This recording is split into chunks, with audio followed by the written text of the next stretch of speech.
ఈరోజు వైసీపీ క్షమాపణ చెప్పకుండా ఇంకా ఎదురుదాడి చేస్తూ ఇంకా స్వామివారి మీద స్వామివారిని నడి బజారులో పెట్టే విధంగా ప్రతిరోజు ఏదో ఒక రకమైన చర్చకి దారి తీస్తూ కావాలనే ఇరుకున పెట్టేందుకు ఇది రెచ్చగొడుతూ చేస్తున్నారు అనే విషయాన్ని ఈరోజు కూటమి నాయకులందరూ మాట్లాడారు. అలాగే దేవదేవుడి విషయంలో పొరపాట్లు జరిగితే మాత్రం ఆయన ఒప్పుకోడు అనే విషయాన్ని స్వయంగా చంద్రబాబు నాయుడు గారి నోటి నుంచి ఇలాంటివి మనం గతంలో ఎప్పుడు చూడలేదు. కానీ అంటే వారి చిత్తూరు జిల్లాలో ఉన్న వ్యక్తిగా, అక్కడే చదువుకున్న వ్యక్తిగా, కాలేజీ కానీ పరీక్షలకు కానీ మొక్కులు మొక్కుకుంటూ నడుచుకుంటూ వెళ్ళడం అనేది మాకు బాగా తెలుసు. అలా ఆడుతూ పాడుతూ చిన్నప్పుడు ఆయన దగ్గరే పెరిగిన వాళ్ళగా ఉన్నాం. దేవుడితో పెట్టుకుంటే అంత ఈజీగా ఉండదు అన్న విషయాన్ని ఆయనే చెప్పారు. ఖచ్చితంగా మగధా న్యూస్ కూడా మొదటి నుంచి మేము చెబుతూనే ఉన్నాం, దేవుడితో పెట్టుకోవద్దు. ఏదున్నా సరే, ఎవరు తప్పున్నా సరే ఆ తప్పును ఒప్పుకొని, అదేవిధంగా ఒకవేళ మనకి ఇంత పెద్ద వ్యవస్థలు ఉన్నాయి కాబట్టి తప్పు చేసిన వాళ్ళని బయటికి తీసుకురావాల్సిన అవసరం ఉంది. వాళ్ళకు ఒక శిక్షలు ఉండాలి. ఆ శిక్షను చూసి రేపు ఇంకొకరు తప్పు చేయకుండా ఉండాలి అనే విషయాన్నే మగధా న్యూస్ మొదటి నుంచి చెబుతూనే వస్తుంది. ఈ రోజు కాదు, గతంలో కూడా లడ్డూ అంశం జరిగినప్పుడు కూడా ఇదే విషయాన్ని నేను స్వయంగా చెబుతూ ఉన్నాను. స్వామివారి లడ్డూలో నెయ్యి కల్తీ అన్న విషయాన్ని పదే పదే అందరం అన్ని రకాలుగా మాట్లాడుకుంటూ ఉన్నాం. ఇక ఎన్డీడీబీ రిపోర్టా, ఎన్డీఆర్ఐ రిపోర్టా, ఎన్ని రిపోర్ట్స్ వచ్చాయి అని కాదు, మనస్ఫూర్తిగా మనస్సాక్షిగా ప్రభుత్వాలు, టీటీడీ బోర్డు అందరూ కలిసి తీసుకోవాల్సిన కొత్త నిర్ణయాలు కూడా ఇంకా చాలానే ఉన్నాయి. సో మొత్తానికైతే ఆ నిర్ణయాలు ఎలా ఉండాలి, అసలు 320 రూపాయలకి నెయ్యి అసలు ఎలా వస్తుంది అని ఈరోజు పవన్ కళ్యాణ్ గారు అడిగారు.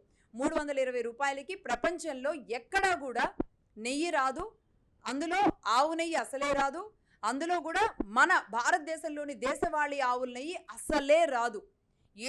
మీరు ఏ ఫామ్కి వెళ్ళినా, ఏ ఆవు గోశాలకి వెళ్ళి మాట్లాడినా, ఏ గోశాలకు సంబంధించిన వాళ్ళతో మాట్లాడినా నెయ్యి 320 రూపాయలకి మాత్రం ఎట్టి పరిస్థితుల్లో రాదు. కాబట్టి ఏ రేటుకు వచ్చినా సరే, ఇప్పుడు టీటీడీ ఇప్పుడు ఏ రేటుకు కొంటున్నా సరే అది కూడా ఆ రేటుకి రావడం అనేది జరగదు. బట్ కాబట్టి ఇంకొక చర్చ జరగాల్సిన అవసరం ఉంది.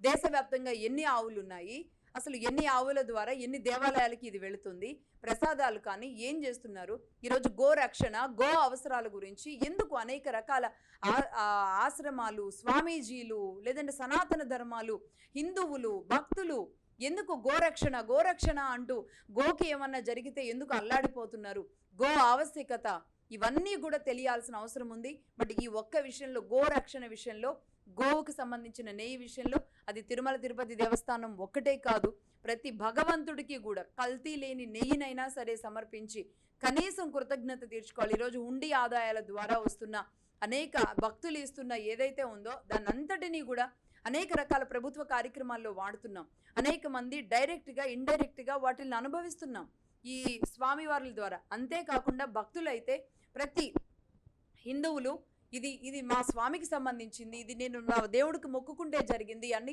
భగవంతుడితో మనం ముడివేసుకొని ఆత్మ, ఇది ఒక రకంగా ఎటర్నల్ బంధం లాగా భగవంతుడికి, భగవంతుడికి నమ్మిన వాళ్ళకి, అది ఏ మతమైనా కావచ్చు, అది క్రిస్టియన్లు కావచ్చు, ముస్లింలు కావచ్చు, ఆ బంధం అలా పెనవేసుకొని ముందుకు వెళ్ళేలాంటి పరిస్థితులకి, ఆ బంధాన్ని చెడగొట్టే విధంగా, ఆ బంధం మీద ఒక అపనమ్మకం కలిగించే విధంగా చేస్తే గనక ఎవరైనా సరే అది ఖచ్చితంగా వాళ్ళు శిక్షార్హులవుతారు. వాళ్ళకి భగవంతుడు విధించే శిక్ష నుంచి కూడా తప్పించుకోలేరు.